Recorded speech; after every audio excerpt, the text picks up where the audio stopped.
Yato was once a fierce and ruthless god of war, whose name was feared and renowned for centuries due to all the great horrors he brought upon those who wished to be murdered. Thus he's been recognized as a god of calamity. But things have changed since the last time that he was a god of war, and now Japan enjoys a relatively peaceful era. As a god who's literally a nobody, Yato will do any task for 5 yen. One day, he gets a call asking to find a stray cat called My Lord. While looking for the cat, a middle school girl named Hiyori saves him from being run over by a bus. In the end, she's the one who gets hit by the bus but didn't die thanks to Yato's power. Instead, she notices her body lying down on the road and realizes her soul was separated from her body. From now on, she's able to walk in both the world of the living and the spirit world. However, the girl's soul ends up being separated from her body. The next day, while looking for the same lost cat, Yato finds himself cornered by a large, toad phantom blocking his path. Yato tries to fight the phantom, but realizes he doesn't have a regalia,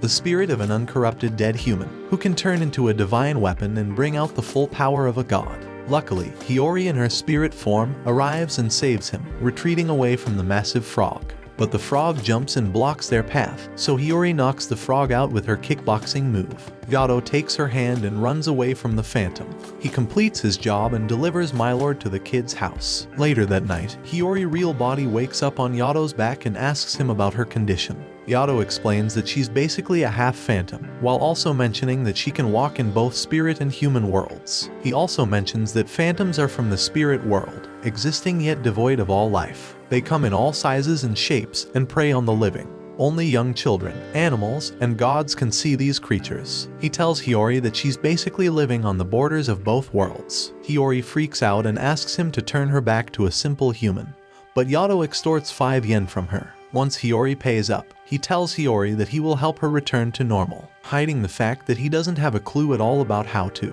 Yato gets a call 1 week later from Hiyori, questioning when he is going to turn her back to normal. But Yato tells her he can't because he needs a regalia. Hiyori calls him a few hours later and informs him she found a spirit willing to become his regalia. Yato immediately teleports to her, but it turns out to be a giant phantom. The two run as fast as they can, and while doing so, Yato spots an uncorrupted spirit. Using his life force, he transforms the spirit into a bandaged katana bearing the name Yuki. With these conditions fulfilled, Yato calls his regalia, absorbing his memories, and gets eaten by the phantom. But with his godly powers, Yato chants his prayer, enchanting Yuki with his divine abilities, unleashing a series of slashes, killing the phantom in an instant. Yato falls to the ground and starts crying after learning about how sad Yuki's past is. Later, he visits one of the shrines and cleanses his hand with holy water, removing the blight and corrosion he got from being eaten by the phantom. Yuki transforms into his human form, and Yato introduces Yuki to Hiyori as Yukine.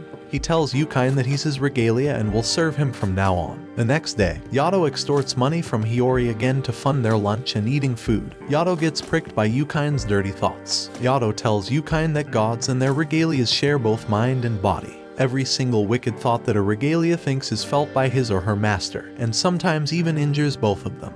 He then receives a job, and upon arriving at the place, an old man appears and Hiyori recognizes the man as the god of learning, Tenjin. Tenjin asks Yato to dispose of some phantoms plaguing a railroad due to a storm, a type of event that attracts various phantoms to an area. The god sends his most recent regalia to help him, Mayu, Yato's previous regalia, who revealed she was a gold digger and quit her job as Yato's divine weapon because he was poor. At the site, Mayu briefs Yato about people killing themselves. Yato doesn't want to do it, but quickly defeats the phantom after noticing that it targeted Hiyori and finishes the task. Hiyori asks Yato why the sudden change in tone, and Yato responds that he refuses to let anyone die in front of regalias, adding that even though life is painful and hard as it is, people should appreciate that they are alive. Throwing away their lives carelessly is just awful, especially for people who once longed to live as long as they can. A few days later, Yato visits Kafuku, his sugar mommy, and one of the 7 gods of fortune. He introduces Kafuku to Hiyori and Yukine, and the two meet her regalia, Daikoku. Yato gets another call and leaves to complete the job.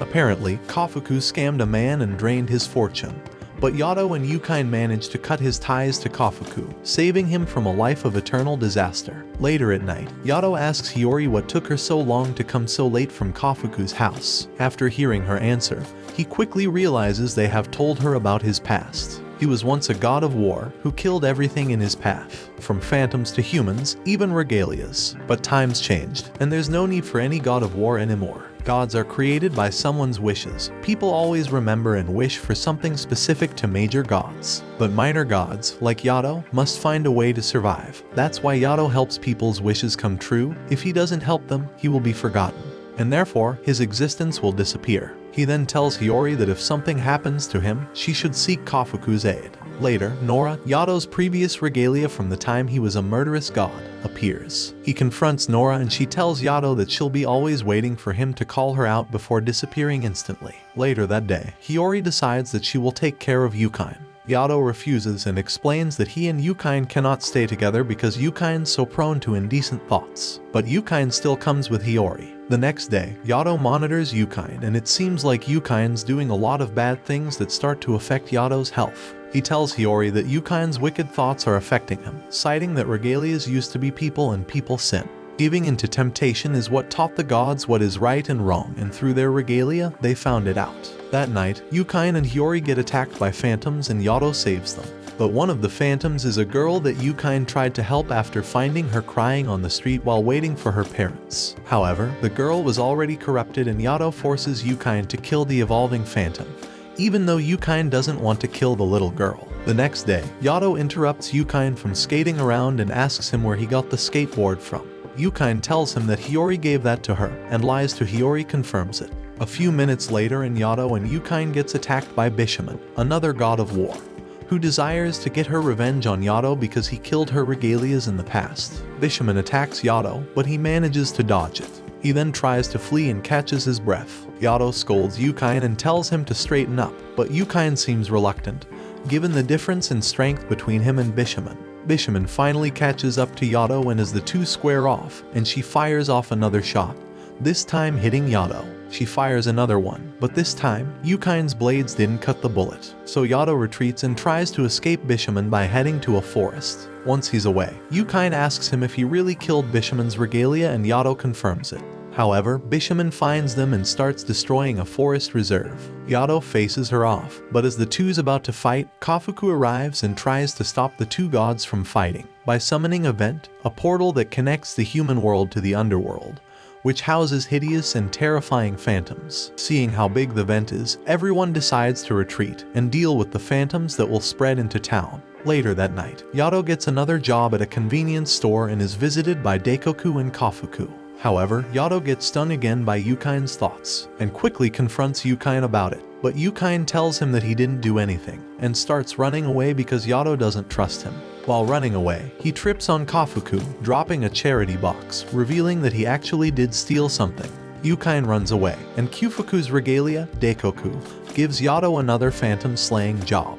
Hiyori tries to remind Yato that regalias aren't just tools, but are humans and should be treated as one. With this in mind, Yato goes after the phantoms and while trying to find Yukine, he finds Yukine talking to Nora and tells him to not listen to her. Yato then summons Yukine and goes after the butterfly phantom and tries to cut it, but it barely damages the phantom, because their relationship has deteriorated and Yukine turned into a dull blade. The phantom goes after Yato and nabs him by its mouth, but Yato fills the phantom with holy water, poisoning it. Yato douses the seki with the remaining water and uses his skills to kill the phantom. The next day, Yato finds another job from a bullied kid called Manabu. Seeing the similarities between them, Yukine leaves the bathroom to go off on his own. Yato gives Manabu a cutter to deal with his bullies and tells him to fight the bully if he wants to lose his humanity. Later, Hiyori and Yato find Manabu who managed to deal with his bully. Yukine, on the other hand, has been completely consumed by temptation and his desire. The desire to experience the life that had been robbed out of him in his previous life, making him go on a rampage and start destroying the windows of the school. This makes Yato collapse on the ground as the blight starts to take over his body. Hiyori carries Yato on her back and finds Yukine, and tells him that each time he does something bad, Yato gets blighted, and now it's taken a turn for the worse, as he might die from it. Yato tried to endure the pain, but it's come to a point where it's almost impossible to save him. Hiyori rushes to Kafuku's front door and asks for help, but Daikoku draws a line and prevents them from entering and possibly contaminating Kafuku. Hiyori begs the two to help her and so Daikoku lets her enter, while he seeks help from nearby shrines. He manages to get Mayu to help him, but the rest declines him due to Yato being an unknown god. Furthermore, purifying a corrupted Regalia poses danger to the ones doing the cleansing. And so Hiyori springs into action and asks for Kazuma's help, who accepts it because he owes Yato a favor. Bishamen was once also infected by the blight because of her corrupted Regalias, forcing Kazuma to ask Yato to save the goddess from a painful death and kill her corrupted Regalias. The two arrive at Kafuku's place and the three Regalias, Kazuma, Daikoku, and Mayu, immediately create a barrier made out of borderlines to perform the ablution ritual, and start cleansing Yukine's spirit after seeing phantoms growing out of his back. The excruciating pain makes Yato cough a large amount of blood. However, Yukine still doesn't confess his sins, so the three Regalias tighten their borderline, forcing Yukine to confess. As Yukine's name continuously fades, Hiyori reminds Yukine of Yato's kindness when he had nothing. Yato also tells him that even though he can't live as a normal person or even interact with them anymore, he gave Yukine a person's name, commanding him to live as one. This pierces Yukine's snow-cold heart and warms him up, forcing him to finally confess his crimes. And so Yukine reverts back to his human form. Yato forces him to apologize for everything that he did and the two share a heartfelt reunion. The next day, Yato receives a call from Hiyori, inviting him and Yukine to a shrine visit. Once Yato and Yukine are done with work, they immediately visit Hiyori. But Hiyori can't remember Yato. Yato tries so hard to make Hiyori remember him, but it seems like Hiyori can remember everyone except him. Nora appears once again and tells them that she stole Hiyori's memories of Yato, and if he wants it back, he has to visit them. Rabu, a god of calamity, finally shows up and challenges Yato. A long time ago, Rabu and Yato used to be gods in arms, but then peace came by and Rabu faded into obscurity, while Yato survived doing odd jobs for 5 yen. Yato summons Yukine again and crosses swords against Rabu, but the god of calamity is overpowering him, so Yato responds by getting on Rabu's level. Rabu tries to manipulate Yato into going back to his past self as a god of calamity, but Yukine manages to stop Yato from falling into darkness. As the two gods of calamities clash swords, a storm forms from their location, attracting a lot of phantoms. Nora gives her an ultimatum. If he can defeat Rabu, she'll give her Hiyori's memories, leaving shortly after. After learning about Yato's past, Yukine tries to talk about how to solve Hiyori's lost memories, but Yato tells him to forget about it. The next day, Nora appears once again and teases Yato about Hiyori's fading memory. She tells her he has no time and that if he doesn't come and visit them, Hiyori will end up an empty vessel without any memories. The next day, Yato and Yukine pay Hiyori a visit and tell her they'll bring her memories back, before leaving to finally face off against Rabu and confront Nora. The three arrive at the shrine and Yato's surprised that Hiyori came with them. Yato starts his fight against Rabu.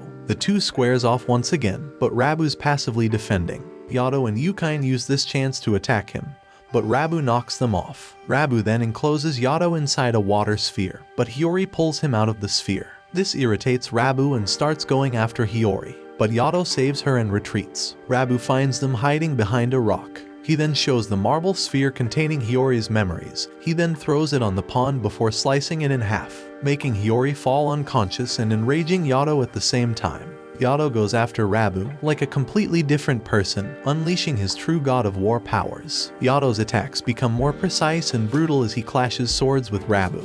After getting behind Rabu, the two sprint toward each other before exchanging blows, before Yato lands a hit on Rabu's shoulders. Rabu calls forth the brewing storm and merges with the phantoms, causing him to become a half god and half phantom. In their exchange of attacks, they destroy the surrounding areas near Hiyori, which almost kills her. Luckily, Yato manages to save her just in time, but Rabu takes Hiyori away, asking why Yato refuses to return as a god of calamity. Yato tells him he doesn't care and time's changed, so Rabu takes his anger on Hiyori, declaring that she's going to be a sacrifice. After doing his chant, Yato uses Yukine to destroy the phantom inside Rabu. The phantom gets destroyed, and Yato finishes off Rabu, ending one of the remnants of his dark past, thus getting one step closer to his dream shrine and an inch closer to a life of a new leaf. As the day ends, Yato tells Hiyori to cut ties with them and live a normal life, but Hiyori staunchly refuses his offer and decides that she'll stay forever with him. So, Yato honors her wish and grants her the fate that ties her with the stray god. Watch this next video. See you on the next one.